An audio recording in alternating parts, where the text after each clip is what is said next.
What was the Sheik like to work with? He's such a legend in the business. Oh, there are very few people. Valentine had that ability just with a stare to get a reaction.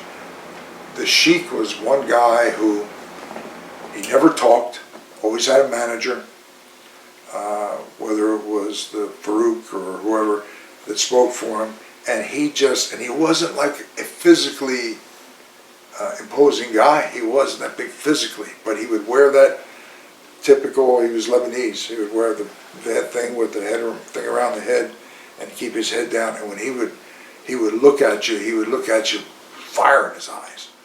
And if somebody can possibly intimidate you with a look, he had that intensity about him that, you know, even if you weren't standing having a conversation and he walked into a room and he turned, and if he singled you out, you know, and looked at you and stared, he'd make you want to take a couple steps back or leave the room. He just had, in the wrestling business, we refer to it as it. What is it? I can't tell you what it is. Probably the closest thing would be,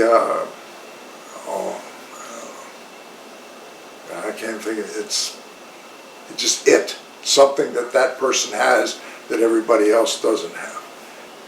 Later on, the Sheik came in for a series of matches, and just in the dressing room talking about it, I told Sheik, actually, I said I really wanted to be a wrestler someday, and maybe this is as far as my dreams are going to carry me. And Sheik says, well, hey man, I promote Michigan, Ohio. Get your tights, come on out, I'll put you in the ring, see what you can do. And I just, shocked, didn't expect that conversation, just making casual conversation. So my parents lived in Detroit, and I was going to go out and see them, and it was like a 4-day weekend, so a couple weeks in advance, I called the Sheik. And, you know, a lot of people knock the Sheik, you know, oh, I didn't pay that well, and this and whatever.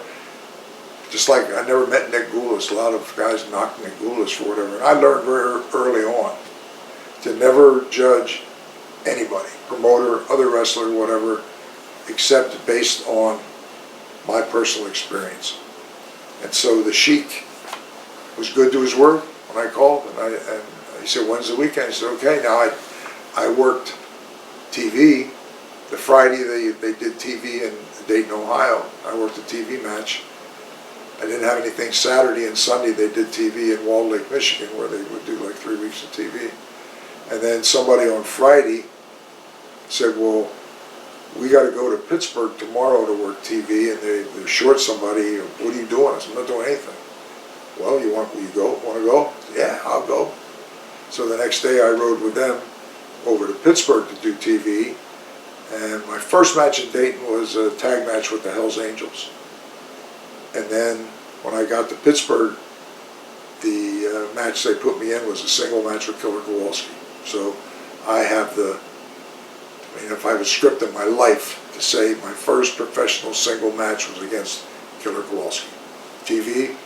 And I remember thinking, even in a TV match, it probably was the closest I thought that I ever come to dying in the ring, because Walter was just, he was perpetual motion, and just about the time he put you down, and you think, oh, I'm going to take a deep breath, he'd give you a boot in the chest or something, and I thought, oh, I'm going to die right here in the ring. And I mean, I survived it and wrestled with him several times after that, and developed a friendship with Walter. He was a wonderful, wonderful person. But to say, hey, I had my first single match against Killer Kowalski, to me, big deal.